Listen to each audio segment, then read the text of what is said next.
Hi friends, நம்ம இந்த வீடியோவில் என்ன பார்க்க போகிறோன்னா பவர் மிஷின் எப்படி க்ளீன் பண்ணலான்னு சொல்லி இந்த வீடியோவில் பார்க்கலாங்க. அதுக்கு முன்னாடி என்னோடய வீடியோ உங்களுக்கு பிடிச்சிருந்தா லைக் பண்ணுங்கள், உங்கள் ஃப்ரெண்ட்ஸ்க்கெல்லாம் ஷேர் பண்ணுங்கள், சப்ஸ்கிரைப் பண்ணுங்கள். வாங்க வீடியோக்குள்ளே போகலாம்.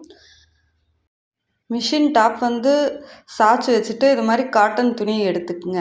ஒரு 2-3 துணி எடுத்துக்குங்க. ஏன்னா அதில் ஆயிலெல்லாம் ஆகுறனால நம்ம துணி மாற்றி மாற்றி தான் யூஸ் பண்ணுவோம். அதனால் 2-3 துணி எடுத்துக்குங்க. இது மாதிரி ஃபுல்லாக நம்ம அந்த டஸ்ட்டு இருக்குது பாருங்கள். நான் இந்த ரம்ஜான் வேலைனால உள்ளே என்னால் சுத்தம் பண்ணவே முடியலைங்க. ஒரு 10 நாளாக மிஷின் சுத்தம் பண்ணாமல் அப்படியே வச்சனால ரொம்ப டஸ்ட் ஆயிடுச்சுங்க. ஸ்டோனு, அந்த பீடு எல்லாம் பார்த்திங்கன்னா ஒரே குப்பையாக டஸ்ட்டாக உள்ளே பார்த்திங்கன்னா அவ்வளோ இருக்குதுங்க அந்த எண்ணெய்க்குள்ளே. அதனால ஃபஸ்ட்டு ஒரு சின்ன காட்டன் துணியில் எல்லாம் சுத்தம் பண்ணி இந்த டஸ்ட்டெல்லாம் நான் எடுத்துக்கிறேங்க.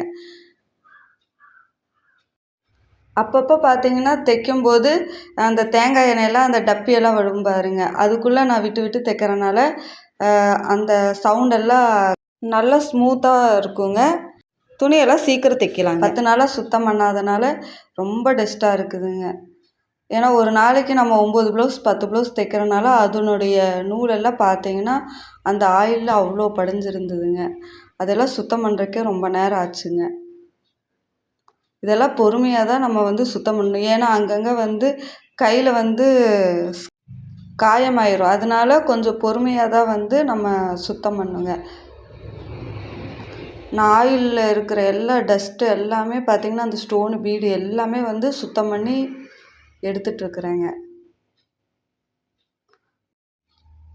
இந்த ஆயில் இருக்குது பாருங்கள்.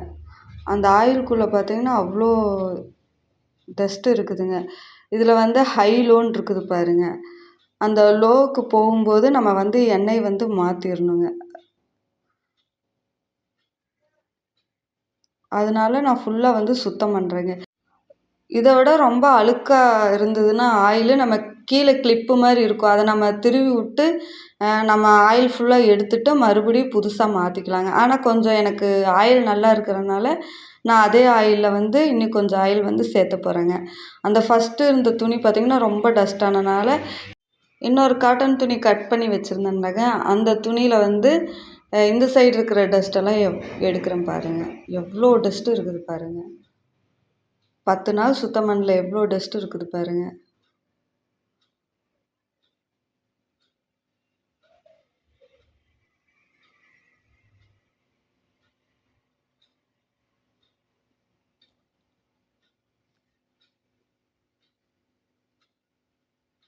அடுத்தது அங்கங்கே ரொம்ப ஸ்பாஞ்சு மாதிரி இருக்குங்க மிஷினுக்குள்ளே.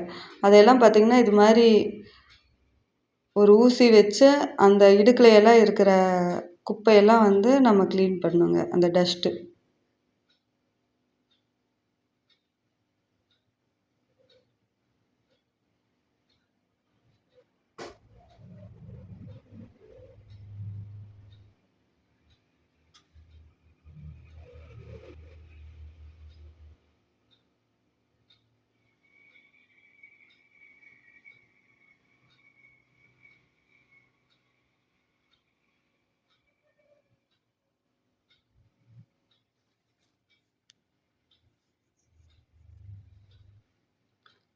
இந்த ஆயில் தான் அந்த மிஷினில் ஊற்றணுங்க. இது ஃபுல்லாக இருந்தது நாங்கள் ஊற்றிட்டோம். அந்த ஹை வர வரைக்கும் கொஞ்சம் பேலன்ஸ் இருந்தது இப்போ கொஞ்சம் கம்மி ஆயிடுச்சுங்க. அதனால இது ஃபுல்லாக முடித்த உடனேயும் ரொம்ப டஸ்ட் ஆகும் பார்த்திங்களா. அப்போ கீழே கிளிப்பு மாதிரி இருக்கும். அதை ஓப்பன் பண்ணி எண்ணெயெல்லாம் எடுத்துட்டு மறுபடியும் வேறு ஆயில் வாங்கி ஊற்றுவோங்க. கொஞ்சம் கம்மி ஆனனால இருக்கிற ஆயிலையும் அந்த ஆயில் கூட சேர்த்து ஊற்றியாச்சுங்க.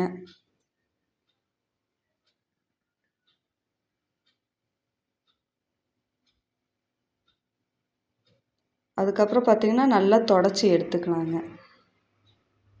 ஏன்னா ஃபுல்லாகவும் நம்ம தொடச்சி எடுக்க முடியாதுங்க. நம்மளுக்கு முடிஞ்ச அளவுக்கு இருக்கிற கைக்கு எட்டுற தூரம் வரைக்கும் அந்த சின்ன சின்ன இடங்களையெல்லாம் நம்மளால் சுத்தம் பண்ண முடியாது. இருந்தாலும் ஒரு அளவுக்குனாச்சு சுத்தம் பண்ணி எடுத்துக்கணுங்க.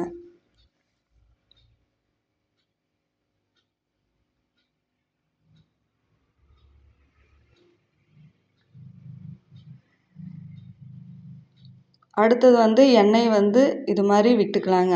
அந்த டப்பி வருது பார்த்தீங்களா, அந்த சைடு ஒன்று, அது கீழே வந்து அந்த சுற்றுது பாருங்கள், அங்கெல்லாம் வந்து இந்த தேங்காய் எண்ணெய் விடணுங்க. இங்கே இதுக்குள்ளே ஆயில் இருக்கிறனால அந்த சைடு வந்து நம்ம எண்ணெய் எல்லாம் வந்து ஊற்றக்கூடாதுங்க. ஆயில் இருக்கிறனால அதில் ஊற்றக்கூடாதுங்க. இந்த சைடு பார்த்திங்கன்னா ஆயில் ஊற்றி தான் நம்ம வந்து வேலை செய்யணுங்க. இந்த ஆயில் பார்த்திங்கன்னா இதிலேருந்து தான் மேலே அது மிஷின் ஃபுல்லாக வந்து போகுங்க. அது வழியாக தான் வந்து மிஷின் ஃபுல்லாக போகுங்க அந்த ஆயிலு.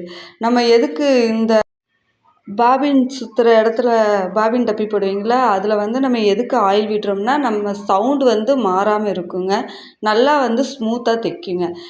கீழே ஊற்றின ஆயில் வந்து அந்த கண்ணாடி மாதிரி இருக்குது பாருங்கள், அதில் தான் வந்து நம்ம தைக்க அதில் வந்து தெரியுங்க, ஆயில் இருக்கிறதும் இல்லாததும் வந்து தெரியுங்க. நம்ம தைக்கும்போது மேலே வந்து தெரியுங்க, இதில் வந்து ஆயில் இருக்குது அப்படின்னு சொல்லி.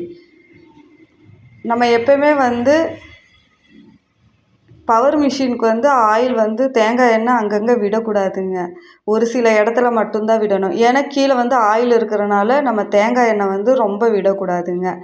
டெய்லி தைக்கும்போது நான் காமிச்சேன்னு பார்த்தீங்களா, அந்த டப்பி பாபின் போடுற இடத்துல அந்த சுற்றுது பாருங்கள், அந்த இடத்துல மட்டும்தான் நம்ம எண்ணெய் ஊற்றி தைக்கணுங்க. அப்போ தான் வந்து ஸ்மூத்தாக இருக்குங்க. இது மாதிரி நம்ம எல்லாம் ஃபுல்லாக சுத்தம் பண்ணி எடுத்ததுனால கீழேலாம் பார்த்திங்கன்னா ஒரே ஆயிலாக டஸ்ட்டாக இருக்கும். அதையும் பார்த்திங்கன்னா நல்லா க்ளீன் பண்ணி எடுத்துக்கலாம். நம்ம அடுத்து நம்ம துணி வச்சு தைக்கும்போது அதில் இருக்கிற ஆயிலெல்லாம் வந்து துணியில் ஒட்டும். அதனால ஃபுல்லாக நம்ம மிஷின் ஃபுல்லாக இது மாதிரி சுத்தம் பண்ணி எடுத்துக்கலாங்க. அதாவது 2 துணி நம்ம காட்டன் துணி யூஸ் பண்ணோம்னா அது யூஸ் பண்ணாமல் புதுசாக இன்னொரு காட்டன் துணி வச்சு தான் மிஷின் டாப்பு அந்த டேபிளெல்லாம் நம்ம தொடச்சி க்ளீனாக எடுத்துக்கலாங்க. அவ்வளோதாங்க ஃப்ரெண்ட்ஸ். பிகினர்ஸாக இருந்தாலும் புதுசாக பவர் மிஷின் வாங்கினவங்களாக இருந்தாலும் சரி, இது மாதிரி அப்பப்போ மெயின்டெனன்ஸ் பண்ணிகிட்டே இருந்தீங்கன்னா உங்களுக்கு வந்து மிஷின் ரிப்பேரே ஆகாதுங்க.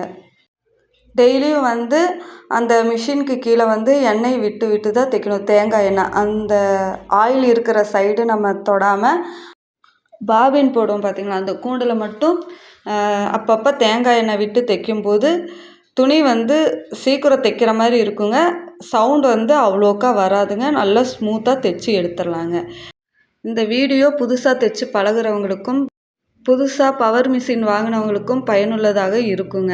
என்னோடய வீடியோ உங்களுக்கு பிடிச்சிருந்தால் லைக் பண்ணுங்கள், உங்கள் ஃப்ரெண்ட்ஸ்க்கெல்லாம் ஷேர் பண்ணுங்கள், சப்ஸ்கிரைப் பண்ணுங்கள். அடுத்த வீடியோவில் பார்க்கலாம். வீடியோ பார்த்த அனைவருக்கும் நன்றி.